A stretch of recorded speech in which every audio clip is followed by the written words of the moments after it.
పెన్షనర్ల సమస్యలను పరిష్కరించకపోతే హైదరాబాద్లో మహాధర్నా చేపట్టనున్నట్లు పెన్షనర్ల సంఘాల సమన్వయ కమిటీ తెలిపింది. సీఎస్ రామకృష్ణరావును కలిసిన పెన్షన్దారులు డిమాండ్లతో కూడిన లేఖ ఇచ్చారు. ఎన్నికలకు ముందు పెన్షనర్లకు ఎన్నో ఆశలు కల్పించి అధికారంలోకి రాగానే తమను పూర్తిగా విస్మరిస్తున్నారని ఆరోపించారు. కనీసం తమ సమస్యలపై చర్చించేందుకు సమయం కూడా ఇవ్వడం లేదని విమర్శించారు.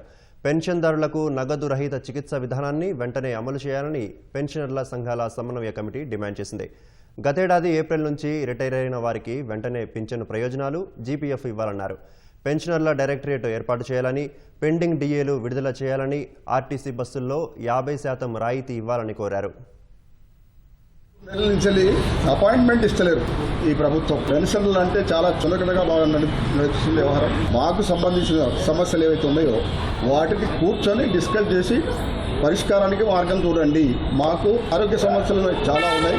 దాని గురించి మీరు 500 రూపీస్ ఇస్తాం, మేము ఇస్తాం, మీరు కూడా 500 ఇచ్చి ఈ కార్యక్రమాన్ని నిర్వహించాలి అని చెప్పి క్యాబినెట్లో కూడా చెప్పడం జరిగింది. కానీ ఇంతవరకు దాని గురించి ఏది పట్టించుకునే వాళ్ళు లేరు కదా.